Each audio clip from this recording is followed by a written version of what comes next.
2024ರ T20 ವಿಶ್ವಕಪ್ನಲ್ಲಿ super 8 ಪಂದ್ಯಗಳಿಗೆ team India ಸಿದ್ಧವಾಗಿತ್ತು. Super 8 ಪಂದ್ಯಗಳು West Indies ನಿಧಾನಗತಿಯ ಪಿಚ್ಗಳಲ್ಲಿ ನಡೆಯುತ್ತದೆ. ಆದರೆ ಟೂರ್ನಿಯಲ್ಲಿ ಮೊದಲ ಬಾರಿಗೆ ವೆಸ್ಟ್ ಇಂಡೀಸ್ನಲ್ಲಿ ಆಡುವುದರ ಜೊತೆಗೆ ಇನ್ನೂ ಕೆಲವು ಅಂಶಗಳು ಟೀಂ ಇಂಡಿಯಾವನ್ನ ಕಾಡ್ತಾ ಇತ್ತು. ಗ್ರೂಪ್ ಹಂತದಲ್ಲಿ ನ್ಯೂಜಿಲೆಂಡ್ ಅನ್ನು ಸೋಲಿಸಿ ಸೂಪರ್ 8 ತಲುಪಿದ್ದ ಅಫ್ಘಾನಿಸ್ತಾನವನ್ನ ಟೀಂ ಇಂಡಿಯಾ ಎದುರಿಸಿತು. ಈ ಪಂದ್ಯಕ್ಕೆ ಬಾರ್ಬಡೋಸ್ನ ಬ್ರಿಡ್ಜ್ಟೌನ್ ಕ್ರೀಡಾಂಗಣ ಆತಿಥ್ಯ ವಹಿಸಿತ್ತು. ಟಾಸ್ ಗೆದ್ದ ಟೀಂ ಇಂಡಿಯಾ ಬ್ಯಾಟಿಂಗ್ಗೆ ಆಯ್ಕೆ ಮಾಡಿಕೊಂಡಿತ್ತು. 70 ಓವರ್ಗಳಲ್ಲಿ ಟೀಂ ಇಂಡಿಯಾ 7 ವಿಕೆಟ್ ಅನ್ನು ಕಳೆದುಕೊಂಡು 181 ರನ್ ಗಳಿಸಿತು. ಈ ಗುರಿ ಬೆನ್ನತ್ತುವಲ್ಲಿ ಅಫ್ಘಾನಿಸ್ತಾನ ವಿಫಲವಾಯಿತು.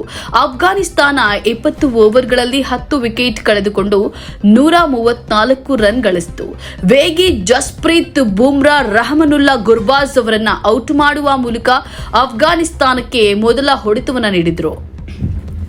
8 ಎಸೆತಗಳಲ್ಲಿ 11 ರನ್ ಗಳಿಸಿ ಗುರ್ಬಾಜ್ ಔಟ್ ಆದ್ರು. ಅಕ್ಷರ್ ಪಟೇಲ್ ಇಬ್ರಾಹಿಂ ಜದ್ರಾನ್ ಅವರನ್ನ ಔಟ್ ಮಾಡಿದ್ರು. ಇನ್ನು ಜಸ್ಪ್ರೀತ್ ಬುಮ್ರಾ ಅದ್ಭುತ ಬೌಲಿಂಗ್ ಮಾಡಿ ಹಜರತುಲ್ಲಾ ಜಜಾಯಿ ಅವರನ್ನ ಔಟ್ ಮಾಡಿದ್ರು. ಸ್ಪಿನ್ನರ್ ಕುಲದೀಪ್ ಯಾದವ್ ಅದ್ಭುತ ಬೌಲಿಂಗ್ ಮಾಡಿ ಗುಲ್ಬದೀನ್ ನೈಬ್ ಅವರನ್ನ ಔಟ್ ಮಾಡಿದ್ರು. ರವೀಂದ್ರ ಜಡೇಜಾ ಬೌಲಿಂಗ್ಗೆ ಅಜ್ಮತುಲ್ಲಾ ಔಟ್ ಆದ್ರು.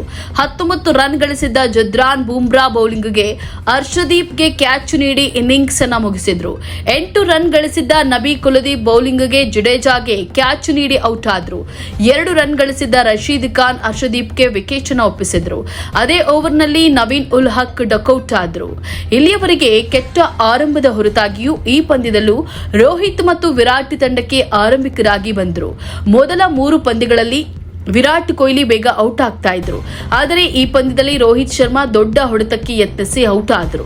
ಭಾರತ ತಂಡ 11 ರನ್ ಗಳಿಸಿದ್ದಾಗ ನಾಯಕ ರೋಹಿತ್ ಶರ್ಮಾ 8 ರನ್ ಗಳಿಸಿ ತಮ್ಮ ಇನ್ನಿಂಗ್ಸ್ ಅನ್ನು ಮುಗಿಸಿದ್ರು. ಟೀಂ ಇಂಡಿಯಾ 7ನೇ ಓವರ್ನಲ್ಲಿ 2ನೇ ವಿಕೆಟ್ ಅನ್ನು ಕಳೆದುಕೊಳ್ತು. ರಿಷಬ್ ಪಂತ್ 20 ರನ್ ಬಾರಿಸಿ LBW ಆದ್ರು. ವಿರಾಟ್ ಕೊಹ್ಲಿ ಕೂಡ 24 ಎಸೆತಗಳಲ್ಲಿ 24 ರನ್ ಬಾರಿಸಿ ಔಟ್ ಆದ್ರು. ಶಿವಂ ದುಬೆ 10 ರನ್ ಬಾರಿಸಿ ಔಟ್ ಆಗಿದ್ರು. ಇಲ್ಲಿಯವರೆಗೆ ಕೆಟ್ಟ ಆರಂಭದ ಹೊರತಾಗಿಯೂ ಈ ಪಂದ್ಯದಲ್ಲೂ ರೋಹಿತ್ ಮತ್ತು ವಿರಾಟ್ ತಂಡಕ್ಕೆ ಆರಂಭಿಕರಾಗಿ ಬಂದರು. ಮೊದಲ 3 ಪಂದ್ಯಗಳಲ್ಲಿ ವಿರಾಟ್ ಕೊಹ್ಲಿ ಬೇಗ ಔಟ್ ಆಗ್ತಾ ಇದ್ರು. ಆದರೆ ಈ ಪಂದ್ಯದಲ್ಲಿ ರೋಹಿತ್ ಶರ್ಮಾ ದೊಡ್ಡ ಹೊಡೆತಕ್ಕೆ ಯತ್ನಿಸಿ ಔಟ್ ಆದ್ರು. ಭಾರತ ತಂಡ 11 ರನ್ ಗಳಿಸಿದಾಗ ನಾಯಕ ರೋಹಿತ್ ಶರ್ಮಾ 8 ರನ್ ಗಳಿಸಿ ತಮ್ಮ ಇನ್ನಿಂಗ್ಸ್ ಅನ್ನ ಮುಗಿಸಿದ್ರು. ಒಂದು ಕಡೆ ವಿಕೆಟ್ ಉರುಳುತ್ತಿದ್ರೆ ಇತ್ತ ಸೂರ್ಯಕುಮಾರ್ ಯಾದವ್ ಟೀಂ ಇಂಡಿಯಾಗೆ ಆಸರಿಯಾದ್ರು. ಭರ್ಜರಿ ಅರ್ಧಶತಕ ಬಾರಿಸುವ ಮೂಲಕ ಟೀಂ ಇಂಡಿಯಾಗೆ ಬಿಗ್ ಸ್ಕೋರ್ ಕಲೆ ಹಾಕುವಲ್ಲಿ ಪ್ರಮುಖ ಪಾತ್ರ ವಹಿಸಿದ್ರು. ಸೂರ್ಯಕುಮಾರ್ ಯಾದವ್ 53 ರನ್ ಗಳಿಸಿ ಔಟ್ ಆದ್ರು. ಇನ್ನು ಪಾಂಡ್ಯ ಕೂಡ ಭರ್ಜರಿ ಬ್ಯಾಟಿಂಗ್ ಮಾಡಿದ್ರು.